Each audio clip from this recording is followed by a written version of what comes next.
Lundi 13 juin 2022. Fidèles internautes de Guérita TV Monde, bonjour. Le quotidien Matin Libre titre en manchette. Football, retard dans le choix d'un sélectionneur. La FBF et le ministère s'assommeillent. Écureuil, le fiasco à tous les étages. Latundi, un vrai suicide. Après avoir décidé de ne pas reconduire Michel Desuyer, à l'issue des qualifications du Mondial 2022, les autorités béninoises ont laissé le poste vacant. 5 mois plus tard, en mars dernier, à quelques jours de la trêve internationale prévue à cette période, Moussa Latundi est annoncé comme intérimaire en attendant l'arrivée du successeur pour entamer les qualifications de CAN 2023 en juin. Mais rien. Le technicien béninois continue son essai avec un staff exceptionnel. Alors, pourquoi les dirigeants peinent à nommer un nouveau sélectionneur digne du nom? Parce que le processus de recrutement est bancal et pas clair.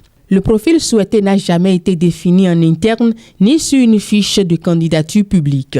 Union islamique du Bénin, Boukari Idrissou prend les commandes. L'information est à lire à la page 2 du journal Matin Libre. Campagne de fidélisation pour ses 30 ans en Afrique. Canal Plus Bénin récompense les 7 premiers gagnants.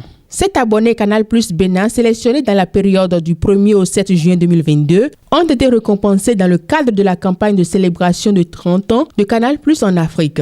La cérémonie de remise de l'eau a eu lieu à la boutique Canal Plus de Saint-Michel. On poursuit cette rubrique sur Guérita TV Monde. Tournoi qualificatif UFOA B de la CAN U17. Les écureuils cadets surprennent la Côte d'Ivoire. Les écureuils cadets du Bénin viennent d'enregistrer leur première victoire 3-2 face à la Côte d'Ivoire dans le cadre du tournoi UFOA Zone B des U17 qui a démarré au Ghana depuis samedi 11 juin. Ils démarrent de la plus belle manière la compétition dans la poule B. D'autres informations font également la une de votre journal Matin Libre. Décès de Roger Garba et Théophile Nata. Les condoléances de Soglo. Retrouvez l'information à la page 2 de votre journal Matin Libre. Mercato au niveau du handball béninois.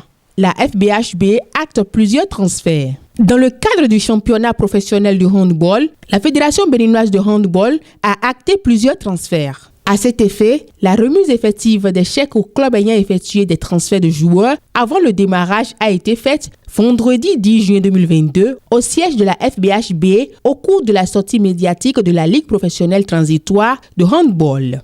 Une note éducative pour terminer BEPC 2022. 119 747 candidats attendus dans 211 centres.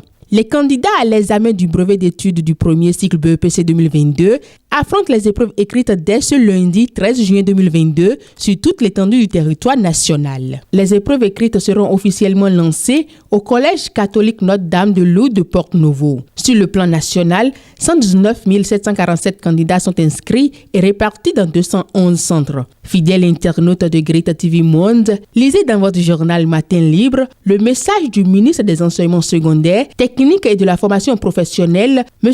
Kwaro Yves Chabi, à l'endroit des candidats et parents d'élèves. Merci de nous avoir suivis. À demain.